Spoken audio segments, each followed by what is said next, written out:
حدیث نمبر 513 513 عن عبد الله بن مسعود رضي الله عنه قال مكتوب في التوراة لقد أعد الله للذين تتجافى جنوبهم عن المضاجع ما لا ترى عين ما لم ترى عين ولم تسمع أذن. حضرت عبداللہ ابن مسعود رضی اللہ تعالیٰ روایت فرماتے ہیں، کہتے ہیں کہ توریت میں لکھا ہوا ہے، تورات کہتے ہیں نا حضرت سیدنا موسیٰ علیہ السلام کی کتاب، تورات میں یہ بات لکھی ہوئی ہے کہ اللہ تبارک و تعالیٰ نے ان لوگوں کے لیے تیار کیا ہے. کون لوگ؟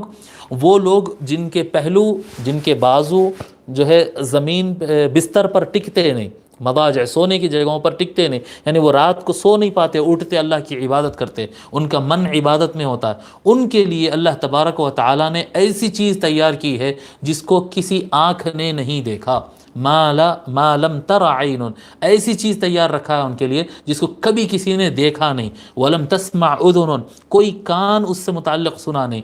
ولم یخطر علی قلب بشر، کسی انسان کے دل میں اس کا خیال بھی نہیں آیا، کوئی امیجن نہیں کر سکتا ہے جو انعامات اللہ تبارک و تعالیٰ نے رکھا ہے. ولا یعلمہ ملک مقرب، اور اللہ تعالیٰ کا مقرب، اللہ تعالیٰ کے خاص فرشتوں میں سے کوئی فرشتہ بھی نہیں جانتا ہے کہ کتنے بڑے انعامات رکھا ہے. ولا نبی مرسل، اور جتنے انبیاء کو اللہ تبارک و تعالیٰ نے بھیجا وہ بھی نہیں جانتے ہیں کہ اللہ تبارک و تعالیٰ نے کیا ان کے لیے انعامات اٹھا کر رکھا ہے. وَنَحْنُ نَقْرَؤُهَا، اور اس کو ہم قرآن کریم میں بھی پڑھتے ہیں. یہ ایسا تورات میں لکھا ہے اور ہم بھی قرآن کریم میں پڑھتے ہیں. فَلَا تَعْلَمُ نَفْسٌ مَا أُخْفِيَ لَهُم مِّن قُرَّةِ أَعْيُنٍ جَزَاءً بِمَا كَانُوا يَعْمَلُونَ.